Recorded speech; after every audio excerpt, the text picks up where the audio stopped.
Europe 1, 7h19. 156 députés signent aujourd'hui une tribune publiée par le journal Le Monde, tribune dans laquelle ils réclament la légalisation de l'euthanasie. Pour en parler ce matin, Maxime, vous recevez le président de l'association pour le droit à mourir dans la dignité. Bonjour Jean-Luc Romero. Bonjour. Merci d'être avec nous en direct. Cela fait des années que vous vous battez pour une légalisation de l'euthanasie en France. Vous avez le sentiment que les choses sont vraiment en train de bouger avec cette tribune qui est signée, Julie le disait, par plus de 150 députés? Oui, c'est évidemment nouveau, c'est jamais arrivé et en même temps il y a un phénomène incroyable. C'est vrai que dans cette assemblée, il y a aujourd'hui dans tous les groupes parlementaires des députés qui sont favorables à la légalisation de l'euthanasie. Ce n'était pas le cas auparavant, hormis il y a quelques années où il y avait une députée UMP qui avait été militante du droit de mourir dans la dignité.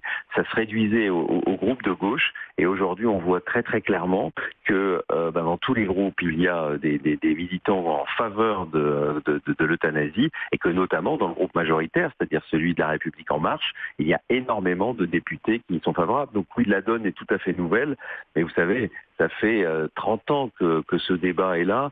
Ça fait 13 ans que nous avons eu 3 lois qui n'ont rien résolu puisqu'on vit d'affaires en affaires et que tous les, régulièrement les médias nous disent que le débat sur l'euthanasie est relancé. Il est tellement relancé qu'il ne s'est jamais arrêté. Et pourquoi ? Parce qu'on meurt très mal en France.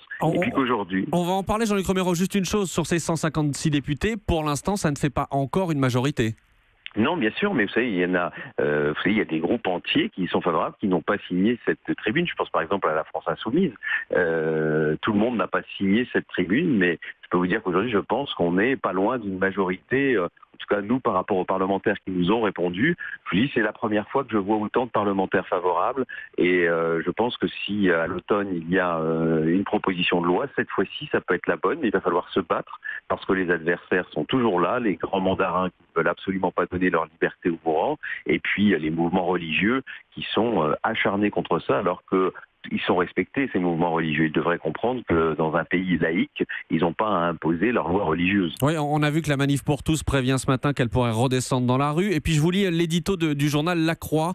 2 points, ouvrez les guillemets. Introduire cette possibilité, l'euthanasie, donc, c'est dire à tous ceux dont la mort approche, votre vie ne vaut plus d'être vécue, elle ne justifie plus les soins coûteux que vous souhaitez. Qu'est-ce que vous répondez à ça, Jean-Luc Romero ? C'est tout à fait faux, parce que c'est tout le contraire. Vous savez, aujourd'hui, il y a des gens qui sont aidés, qui n'ont rien demandé. Et justement, une loi... Qui sont aidés à mourir. Aidés à mourir, qui reçoivent un produit létal. C'est des organismes officiels qui nous le disent. En toute illégalité. Bien sûr, en toute illégalité, avec une loi qui légalise l'euthanasie. Ça les respecte, au contraire, puisque ça met la volonté de la personne en fin de vie au centre des décisions. Donc si elle veut vivre le plus longtemps possible, elle est respectée. Cette loi, c'est pas une loi d'obligation, c'est une loi de liberté. Et en plus, vous savez, une loi, c'est pour protéger le plus faible, le mourant. Et d'ailleurs, la Croix devrait regarder le sondage qu'elle a publié avec beaucoup d'honnêteté il y a quelque temps, qui nous dit que seulement 11% des Français sont favorables à la législation actuelle et que 89% des Français veulent une législation qui légalise l'euthanasie et le suicide assisté ou suicide assisté et euthanasie, et que dedans il y a une très forte proportion de croyants. Alors la loi actuelle, vous en parlez justement, elle prévoit, je le rappelle, la sédation profonde des malades en fin de vie. Qu'est-ce qui vous pose problème avec ça ? Eh bien écoutez, ça c'est une solution si vous êtes très vieux, très très malade et que vos organes vitaux sont pas en forme. Si vous êtes comme vous, Maxime, en forme, ça peut mettre 3 semaines à mourir. Et vous voyez l'hypocrisie, on vous endort, vous n'allez jamais vous réveiller. Comment on ose nous dire que ce que nous on demande est scandaleux et cruel, alors que nous on demande que les gens puissent être endormis, entourés des leurs, et ils partent en quelques minutes. À quoi ça sert ce temps d'obliger des gens qui n'en peuvent plus, qui sont au bout de leur vie, de devoir attendre des semaines? Alors on nous dit qu'on ne souffre pas, on n'en sait rien, personne n'en est revenu, en tout cas on arrête d'alimenter les gens. On arrête de les hydrater. Et quand ça dure 3 semaines, ils meurent de faim et de soif. Et franchement, au pays de la gastronomie, c'est quand même un peu fort de café. Une toute dernière question. Jamais Emmanuel Macron ne s'est prononcé en faveur de l'euthanasie. Il a même dit pendant la campagne qu'il ne se précipiterait pas pour légiférer sur le sujet. Très vite, Jean-Luc Romero, c'est un obstacle de taille, ça, non ?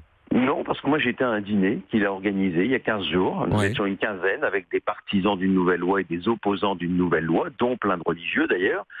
Et il nous a dit dès le départ, moi aujourd'hui j'attends que le débat citoyen ait lieu. Vous savez qu'en ce moment on est en plein débat sur les lois bioéthiques et que il va écouter les Français. Et donc moi j'ai confiance, je ne sais pas ce qu'il fera, mais je pense que personne ne peut dire aujourd'hui qu'il est contre ou qu'il est pour, puisqu'il attend que les Français s'expriment. Puis vous savez, les parlementaires, ils sont là aussi, ceux qui vont voter la loi. Je rappelle que les 3 lois Leonetti, c'était des propositions de loi, c'était pas des projets du gouvernement. Eh bien, je pense que cette fois-ci, les parlementaires, ils ont envie aussi de se faire entendre. Cette loi, elle dépasse les clivages politiques, parce que 100% d'entre nous allons mourir, qu'on soit de droite, de gauche, du centre, ça, de la République en marche. Voilà. Enfin, peut-être que des gens ne le savent pas, on va leur annoncer ce matin. Merci à vous, merci Jean-Luc Romero, président de l'Association pour le droit à mourir dans la dignité. Merci d'avoir été en direct avec nous. Europe.